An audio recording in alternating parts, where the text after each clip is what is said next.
This is K-Star from kstarphotography.com, and I'm here today to show you some basic skills on Camera Raw. Now let's go ahead here and show you a little bit of, I'm just going to give you a basic tour pretty much. This right here, we have obviously here the little area where the photo is going to be shown, and I'm actually going to reset this right here so you can see the photo straight out of the camera. Perfect, see how it changed? Okay, so this is my histogram. My histogram is very important to look at, especially nowadays. We're working on digital files and everything is computer generated, right? So it's all a bunch of numbers behind the scenes.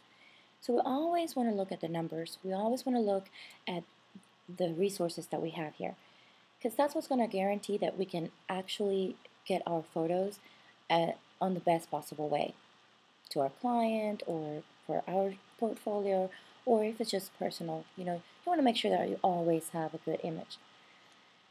Now, right here, you see this area. You always want to have this clicked. See how it highlighted it? You always want to have this clicked. This is going to help you, and it's going to tell you if something is clipping on the image. What does clipping mean? It means that whenever you take a photo, if there was something that was out of range or it's out of the range of numbers available, then that's going to be considered clipping.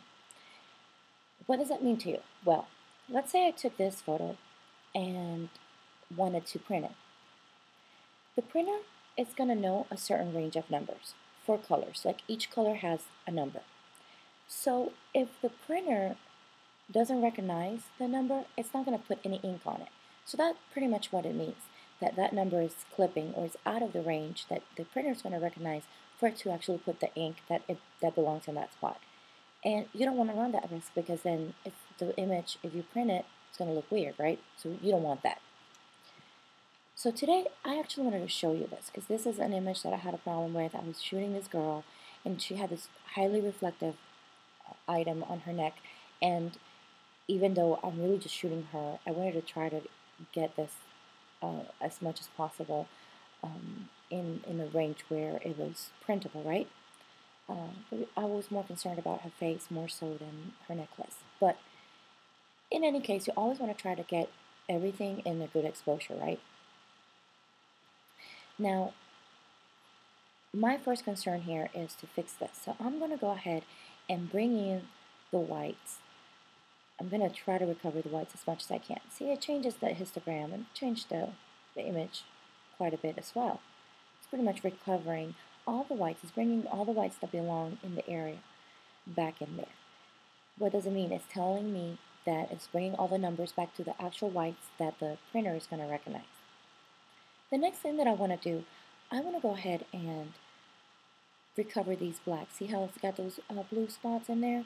I want to recover that black. So how do I go ahead and do that? Well, you're going to go ahead and slide the black slider until you see that blue area disappear. So it looks like we took care of that. I'm just going to zoom in here. See, it's not there anymore. Let me see. I think this one still had a little bit, but I can always go back and paint that area white in Photoshop to make it better. Okay, so it looks like I recovered as much as I could.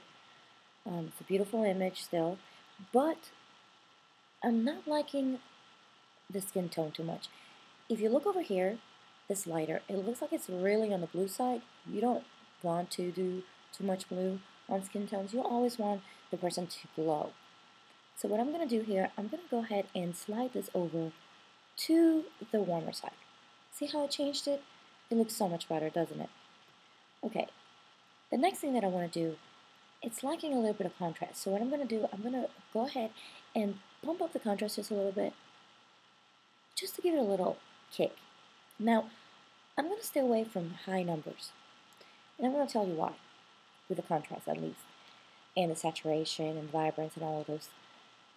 The reason why is because I want to keep the image, at least my particular style of photos, is I like to keep the image as true as possible.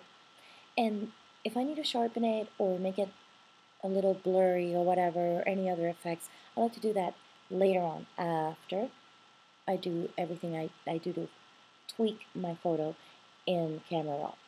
Basically what I look at in Camera Raw is to process the digital file.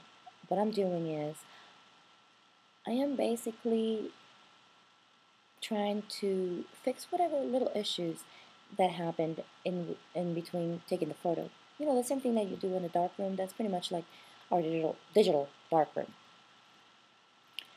So this is the end of this particular video, but if you like this, please go ahead and subscribe, and I am looking forward to hear from you.